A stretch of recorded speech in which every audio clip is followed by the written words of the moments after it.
Well, good evening, visitors. Welcome to the Australian War Memorial's Last Post ceremony. My name is Richard Cruz. We warmly welcome the family of Lieutenant Thomas Joseph Parker, whose story will be told shortly. As always, we welcome the veterans who have served, those that are still serving, and the families that love and support them.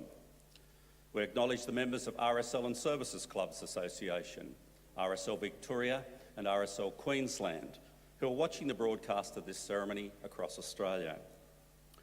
During this evening's ceremony, wreaths will be laid at the base of the Pool of Reflection by family and visitors to the memorial. If you're able, I invite you all to please stand and join in singing the national anthem.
If you're able, please be seated. The Australian War Memorial was the vision of Charles Bean, Australia's First World War official historian. Bean landed with the Australian troops on Gallipoli and stayed with them at the front through to the end of the war. The idea of this national memorial and museum came to him at Pozières, France, in the depths of the bloody fighting of 1916. Bean's idea was that this would be a place where families and friends could mourn their loved ones buried in faraway lands.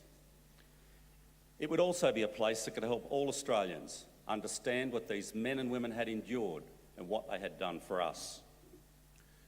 Bean's vision, to which we remain true, is best expressed as inscribed in the entrance to the memorial's galleries. Here is their spirit in the heart of the land they loved, and here we guard the record which they themselves made. Tonight we'll read the story behind just one of those on the Roll of Honour, which lists the names of more than 102,000 men and women who have given their lives for us in war and on operations for more than a century. But first we present a lament, Flowers of the Forest. Wreaths and floral tributes will now be laid at the base of the Pool of Reflection.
Today, we remember and pay tribute to Lieutenant Thomas Joseph Parker, who died while fighting in Belgium during the First World War.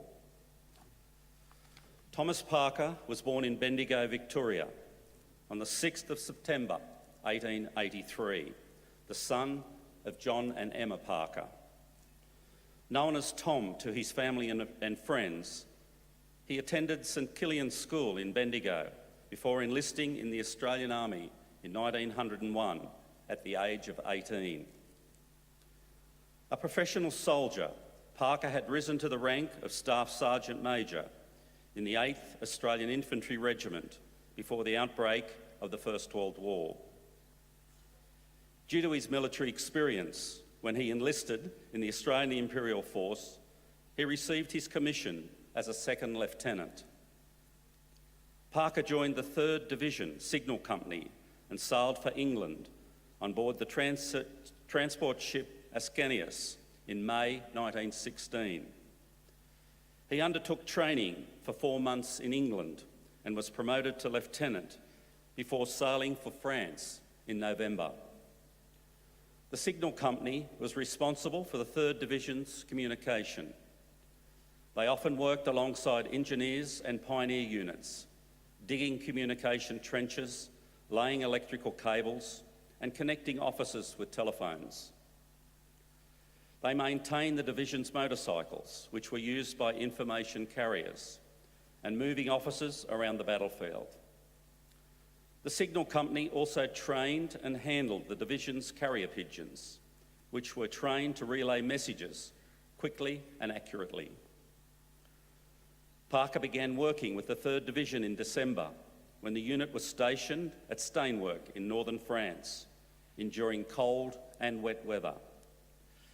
The division suffered from heavy German artillery bombardment, and the Signal Company had to repair wires that had been cut during the shelling. Towards the end of the year, the mud froze, making the work of laying electrical cable even more difficult. In May 1917, Parker was transferred to the 4th Division Signal Company and attached to the 13th Brigade headquarters. Remaining in the north of France, he and the signallers supported the infantry and artillery as they made their way towards the border with Belgium. In September, the Third Battle of Ypres began, with the Commonwealth forces attempting to push the Germans out of the Flanders region altogether. This involved an offensive to take the village of Passchendaele and the high ground around it in early October.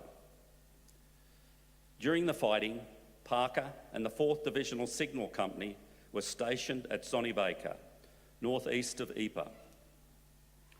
Brigade headquarters were situated in a captured German pillbox, a concrete bunker on what had been renamed Anzac Ridge by the Australians.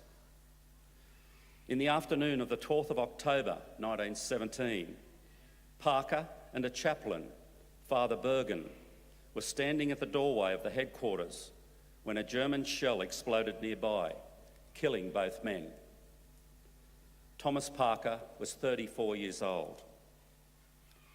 He was survived by his widow Ada and his mother Emma. His commanding officer later wrote to Ada, remembering Parker as a cheery, excellent old chap and as brave as a lion, a soldier every inch of him. Thomas Parker is buried at Ypres Reservoir Military Cemetery in Belgium, where more than 2,500 Commonwealth soldiers are buried or commemorated. Lieutenant Thomas Joseph Parker is listed on the Roll of Honour on my right, among almost 62,000 Australians who died while serving in the First World War. His photograph is displayed today beside the pool of reflection. This is but one of the many stories of service and sacrifice told here at the Australian War Memorial. We now remember Lieutenant Thomas Joseph Parker, who gave his life for us, for our freedoms, and in the hope of a better world. Could I ask you to please stand for the reading of the ode and the sounding of the last post.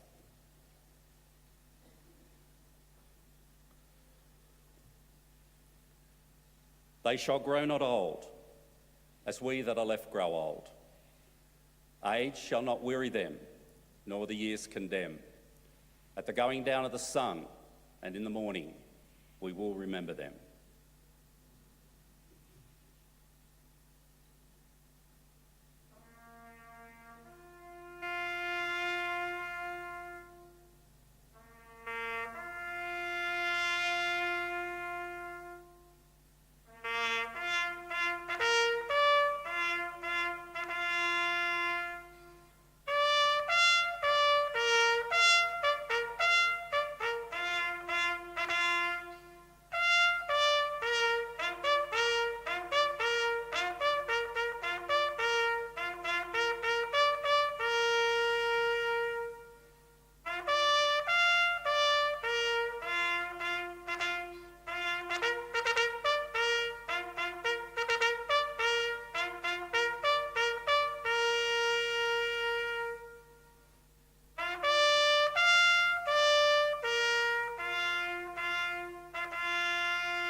Lest we forget.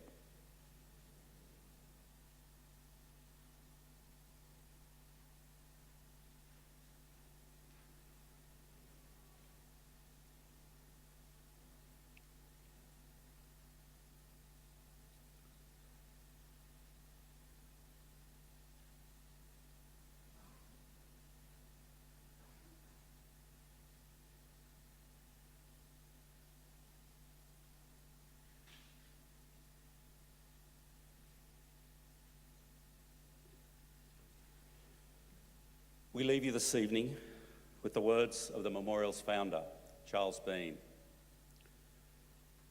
Many a man lying out there at Poziere or in the low scrub at Gallipoli, with his poor, tired senses barely working through the fever of his brain, has thought in his last moments, well, it's over. But in Australia, they will be proud of this. Ladies and gentlemen, girls and boys, that concludes this evening's last post ceremony. We thank you for visiting the Australian War Memorial and wish you all a very good evening. Thank you.